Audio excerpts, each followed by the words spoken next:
58장 회남 형산열전 2 안정된 때 일으키는 반란은 실패한다. 회남 왕에게 유불해라는 서자가 있었는데 자식 중에서 나이가 가장 많았으나 왕은 총애하지 않았고 왕이나 왕후나 태자 모두 유불해를 자식이나 형제로 생각하지도 않았다. 유불해에게는 유건이라는 아들이 있었는데 재능이 뛰어나고 기계가 있었으며 늘 태자가 자기 아버지를 돌보지 않음을 원망하였다. 또 당시 제후는 모두 자제들에게 봉토를 나눠줘 후로 삼을 수 있었는데 회남왕은 아들이 둘밖에 없었는데도 한 사람은 태자로 삼고 유건의 아버지는 후로 삼지 않으므로 원망하였다.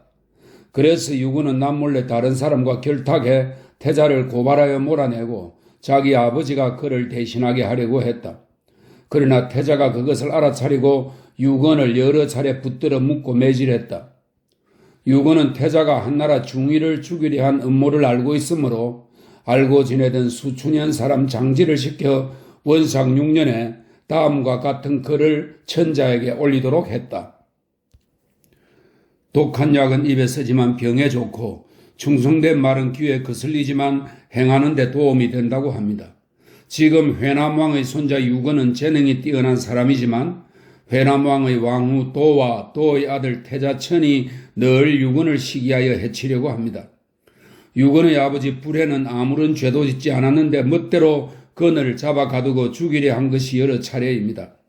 지금 유건이 살아있으니 그를 불러 물어보시면 회남왕이 은밀하게 하고 있는 일까지 다 알 수 있을 것입니다. 그를 드는 황상은 이 사건을 정유에게 내려주었고 정유는 하남에 내려 다스리도록 했다. 이때 벽양후의 손자 심경은 성상 공손홍과 친한 사이였는데 회남의 여왕이 그 할아버지를 죽인 것에 원한을 품고 있었다. 심경은 공손홍에게 회남의 일을 부풀려 말했다. 공손홍은 회남에 반역의 음모가 있는 것으로 의심하여 이 사건을 철저히 규명하도록 했다. 하남에서 유건을 신문하자 그의 말은 회남의 태자와 그 일당에게까지 미쳤다. 회남왕은 이를 걱정하여 반란을 일으키려고 오피에게 물었다. 한나라 조정은 다스려지고 있소? 어지럽소? 오피가 말했다. 천하는 다스려지고 있습니다. 왕은 마음속으로 탐탁지 않게 여기며 오피에게 물었다. 공은 무엇으로 천하가 다스려진다고 말하시오? 오피가 대답했다. 신이 가만히 조정의 정치를 살펴보니 군주와 신하의 의, 아버지와 아들의 친, 남편과 아내의 별, 어른과 아이 사이의 서가 모두 그 도리를 얻었고 황제의 모든 행동은 옛 도를 따르고 있으며 풍속과 기강에도 빠진 것이 없습니다. 많은 물건을 실은 부유한 장사치들은 천하를 두루 돌아다녀도 길이 통하지 않는 곳이 없습니다. 외국과 교육의 길도 트여 있고 나물은 복종하고 강과 북은 입조하여 조공을 바치고 있으며 동군은 들어와 항복하고 장류의 요새를 넓히고 삭방군을 개척하니 흉노는 힘이 꺾이고 상하여 원조마저 잃고 힘을 떨치지 못하고 있습니다. 옛날 태평스러운 시대에는 미치지 못하지만 다스려지고 있다고 할 수 있습니다. 회남왕이 화를 내자 오피는 죽을 죄를 지었다며 사과했다. 왕은 오피에게 또 이렇게 말했다. 산동에서 전쟁이 일어나면 한나라는 반드시 대장군 위청을 장수로 삼아 산동을 제압하려 할 것이요. 공은 대장군을 어떤 인물로 생각하시오? 오피가 대답했다. 신이 자아라는 황이라는 자가 대장군을 따라 흉노를 친 일이 있었는데 돌아와 뒤에 신에게 이렇게 말했습니다. 대장군은 사대부를 대하는데 예의가 바르고 사졸들에게 은덕이 있어 사람들은 모두 대장군을 위해 쓰이기를 좋아한다. 말을 타고 산을 오르내리는 것이 마치 날아다니는 것 같고 그의 재간은 다른 사람들보다 뛰어나다. 신은 대장군의 재능이 이 같은 데다가 여러 차례 장수가 되어 군사 업무를 익혔다고 하니 감당하기란 쉬운 일이 아니라고 생각합니다. 알짜 조량이 장안의 사신으로 다녀와서 대장군은 호령이 분명하고 적을 대할 때는 용감하여 언제나 사졸들의 맨 앞에 섭니다. 군막을 치고 쉴 때 우물을 파서 물이 충분하지 않으면 사졸들이 물을 다 마신 뒤에야 자기가 마십니다. 군대를 후퇴시킬 때에는 사졸들이 모두 강을 건넌 뒤에 건넙니다. 황태우가 내린 돈이나 비단은 군리들에게 모두 나눠줍니다. 옛날의 명장이라 할지라도 대장군보다 훌륭하지는 않을 것입니다. 라고 했습니다. 회남왕은 아무 말이 없었다. 재앙은 알 수 있지만 복은 알 수 없다. 회남왕은 유건이 불려가 심문받는 것을 보고 나라의 음모가 탄로날까 두려워 군사를 일으키려고 했다. 그러나 오피가 어렵다고 하므로 회남왕은 다시 오피에게 물었다. 공의 생각으로는 오나라가 군사를 일으킨 것이 옳소 그르오? 오피가 대답했다. 그러다고 생각합니다. 오나라 왕은 지극히 부귀했으므로 이를 일으킨 것은 옳지 않습니다. 그 자신은 단도에서 죽어 머리와 발이 따로 떨어지고 자손 중에 살아남은 자가 없습니다. 신이 듣건대 오나라 왕은 이 일을 몹시 후회했다고 합니다. 바라건대 왕께서는 이것을 깊이 살펴서 오나라 왕처럼 후회할 일을 하지 마시기 바랍니다. 해남 왕이 말했다. 대장부가 모반한다는 말을 했으면 그 한마디를 위해 죽기를 원하오. 오나라 왕이 어찌 반역의 방법을 알았겠소? 한나라의 장수로 승고를 지나는 자가 하루에 40명가량이나 된다고 하지만 지금 나는 누안에게 먼저 승고 의기를 차단하게 하고 주피에게 영천군의 군사를 움직여 환흥과 이굴의 길목을 막게 하며 진정에게 남양의 군사를 일으켜 무관을 지키게 하면 하남 태수는 혼자 낙양을 지키게 되니 걱정할 필요가 없어. 그러나 이들 북쪽으로는 아직도 임진광과 하동과 상당과 한해와 조나라 등이 있어. 사람들은 선고 의기를 꺼내면 천하는 통하지 않는다라고 말하오. 삼천, 이수, 낙수, 하수를 말합니다. 삼천의 험난한 지형에 의지하여 산동의 군사를 부르는 것이요. 이를 일으키는 것이 이와 같다면 공은 어떻게 생각하시오? 오피가 말했다. 신은 그 재앙은 알 수 없지만 그 복은 알 수 있습니다. 회남왕이 말했다. 좌오와 조형과 주교연은 모두 복이 있어 열에 9번 성공한다고 보는데 공만 혼자 재앙만 있고 복이 없다고 하니 어째서 그렇소? 왕의 여러 신하 가운데 가까이 두고 총애하던 자 중에 평소 사람을 잘 통솔할 수 있던 자는 모두 조옥에 끌려가 갇혀 있습니다. 지금 남은 사람 중에는 쓸만한 이가 없습니다. 해남왕이 말했다. 진승과 오광은 송곳을 세울 만한 땅조차 없었으나 1000명의 무리를 모아 대택에서 일어나 팔을 휘두르며 크게 외치자 천하가 호응했고 서쪽으로 나아가 희수에 이르렀을 때에는 군사 120만 명을 가지게 되었어. 지금 우리나라는 비록 작기는 하지만 정예 군사만도 10여만 명이나 되오.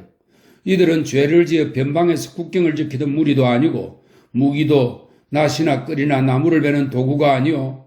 그런데 경은 어째서 재앙만 있고 복이 없다고 하시오? 오피는 이렇게 말했다. 지난날 진나라는 무도한 짓을 일삼아 천하백성을 손상시키고 만성의 수레를 동원하여 아방궁을 짓고 백성 수입의 대부분을 세금으로 거두어들이고 마을에서 소외된 백성을 징발하여 변방으로 보내 지키도록 했습니다. 그로 인해 아버지는 자식을 돌보지 못하고 형은 아우를 지켜줄 수 없었습니다.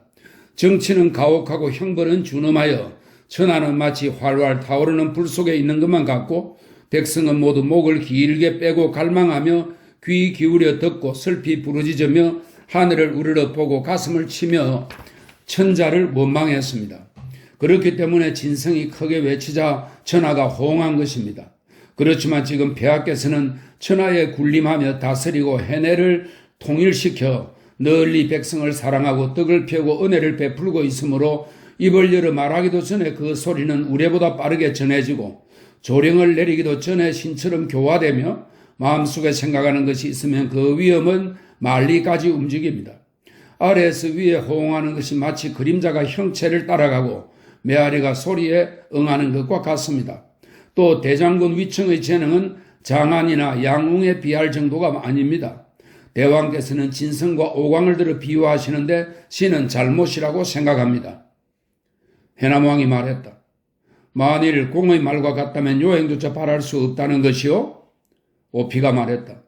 신에게 어리석은 계책이 있습니다. 해남왕이 말했다. 무엇이요? 오피가 말했다. 지금 제후들은 다른 마음을 가지고 있지 않고 백성은 원망하는 기색이 없습니다. 삭방군 땅은 넓고 강물과 초목은 아름답지만 옮겨 사는 사람이 적어서 그 땅을 채우지 못하고 있습니다.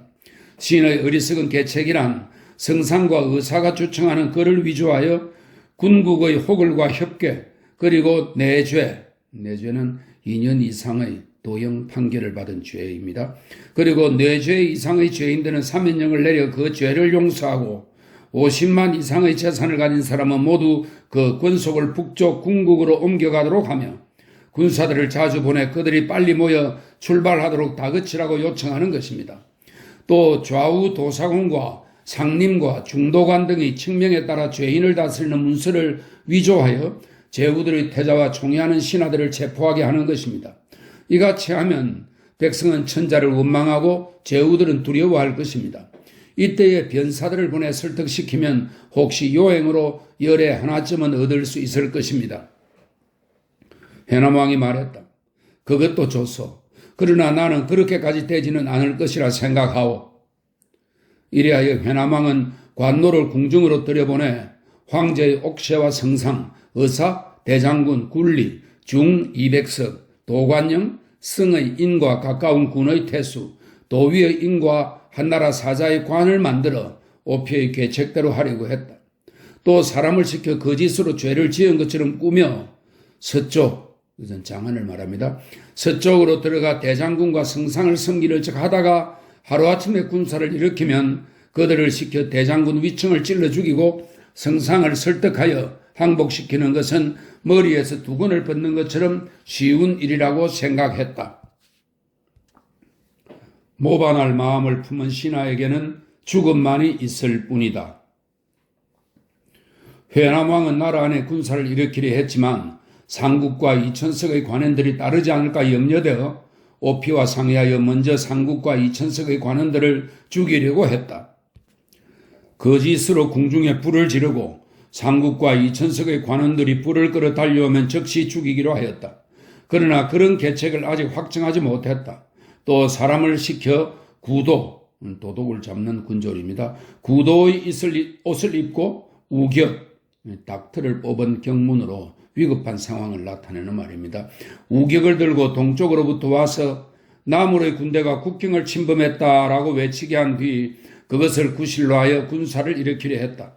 그래서 사람을 여강과 회계로 보내 구도로 가장하게 했다. 아직 군사를 일으키기 전에 회남왕은 오피에게 물었다.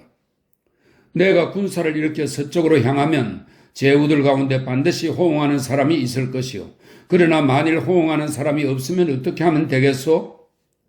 오피가 말했다. 남쪽으로 형산을 빼앗고 여강을 친 뒤 심량의 배를 차지하여 하치의 성을 지키며 구강의 포구와 연결하고 예장 어귀를 끊으십시오. 그렇게 한 뒤 뛰어난 사수에게 기슭에서 지키도록 하여 남군의 적군이 내려오지 못하도록 막는 것입니다.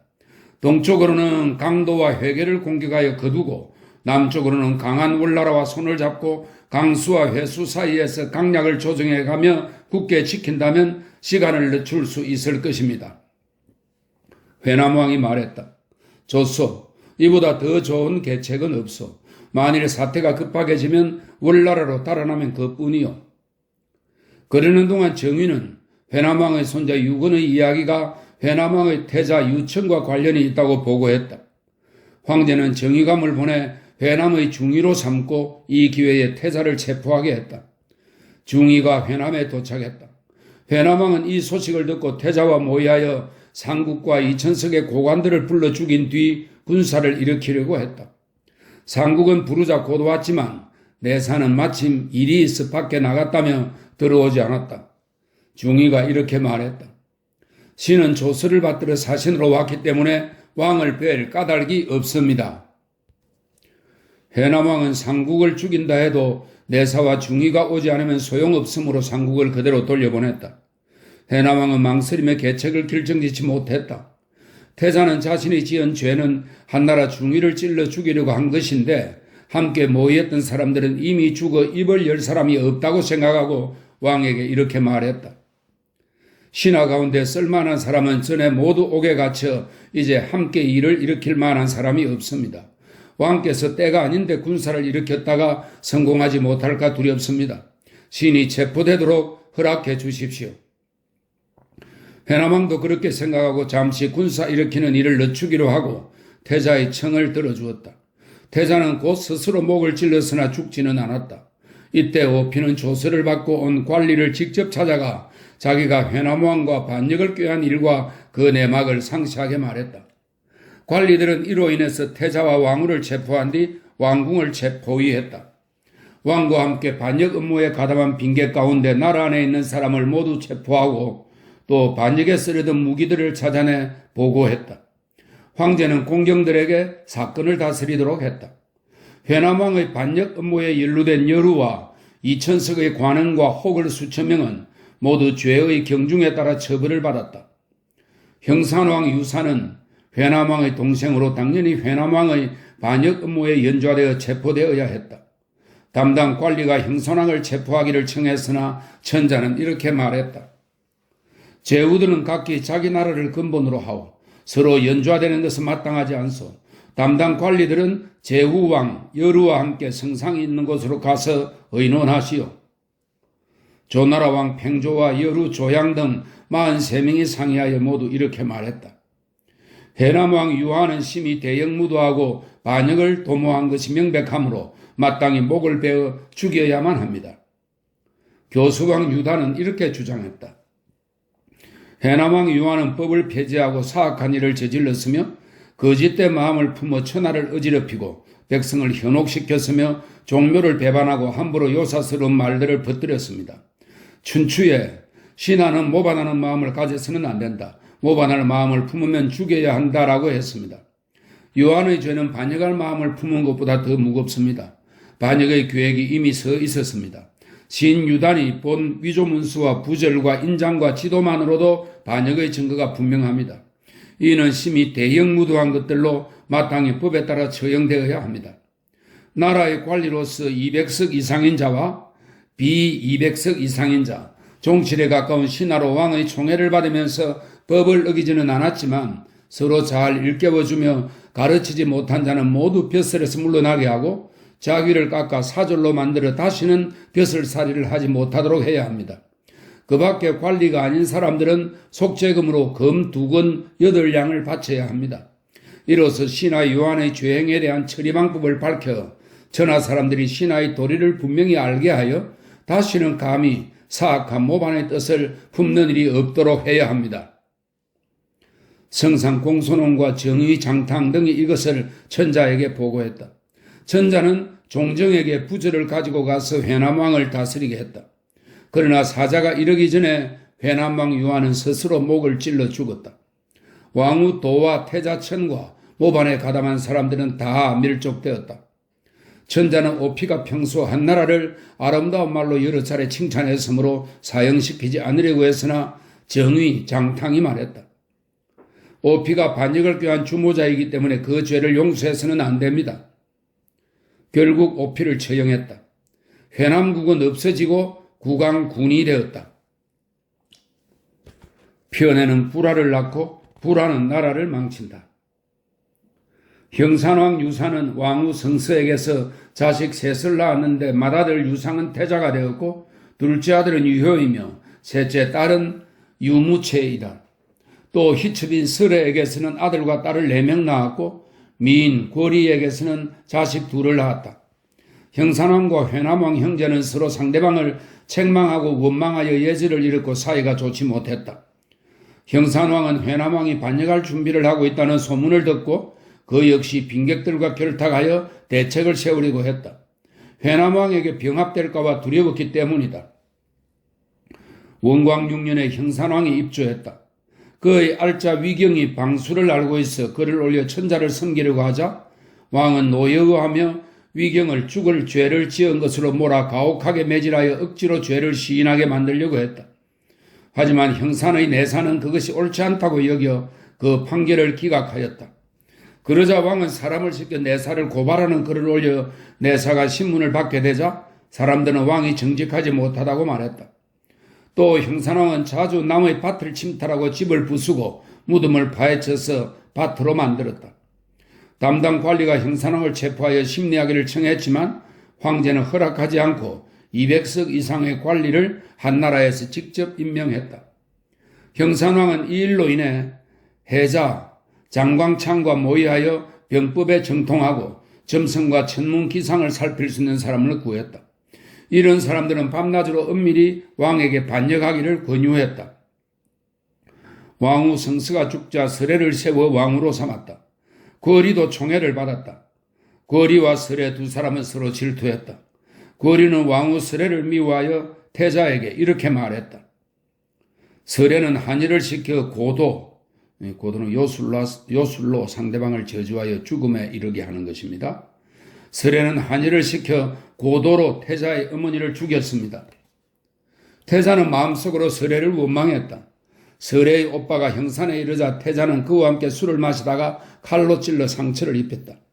이에 왕후는 태자에게 원한을 품고 노여워하여 여러 차례 왕 앞에서 태자를 헐뜯고 악평했다. 태자의 여동생 무채는 시집 갔다가 버림받아 돌아와서는 종과 간통하고 빈객과도 간통했다. 태자가 여러 차례 무채를 꾸짖었지만 무채는 화가 나서 태자와 왕래하지 않았다. 왕후는 이 말을 듣고 무채를 잘 대해주었다. 무채와 작은 오빠 무효는 어려서 어머니를 여의고 왕후 밑에서 자랐다. 왕후는 계획적으로 이들을 사랑하고 함께 태자를 헐뜯었다.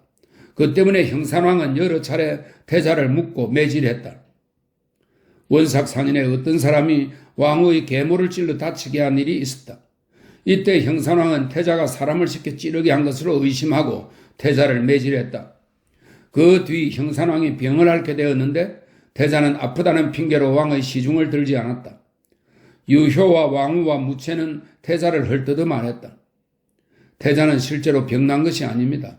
그 자신은 병이 있다고 하지만 얼굴에는 기뻐하는 빛이 있습니다. 형산왕은 크게 노하여 태자를 패하고 그 아우 유효를 세우려 했다. 왕후는 형산왕이 태자를 패하기로 한 것을 알고 유효마저 패하도록 하려고 했다. 왕후에게는 시녀가 하나 있는데 춤을 잘 추었다.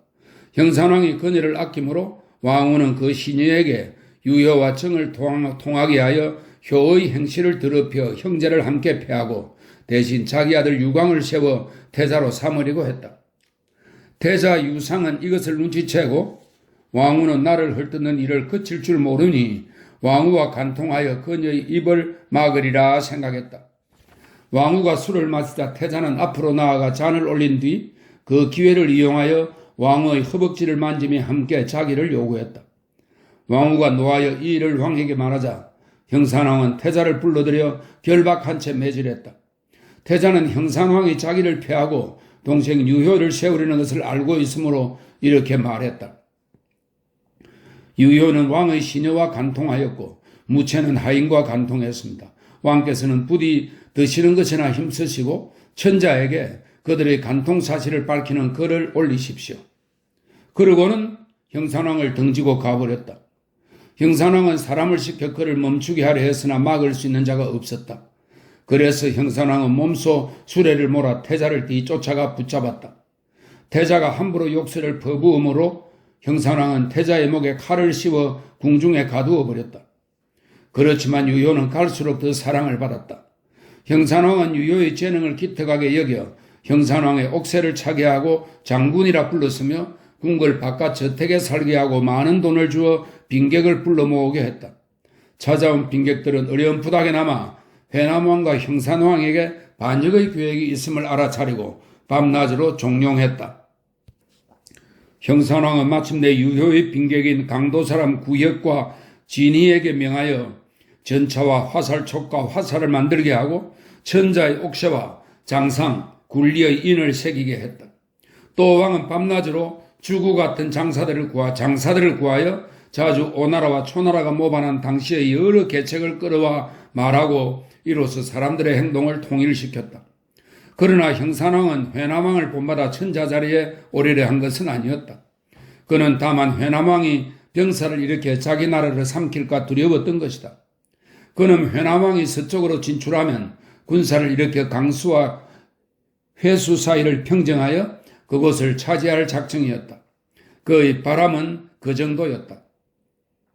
원삭 5년 가을 형산왕이 입주할 때가 되어 회남을 지나게 되었는데 이때 회남왕은 형제 간의 우애를 말한 뒤 지난날에 불화를 씻어버리고 함께 반란을 일으키자고 회유했다.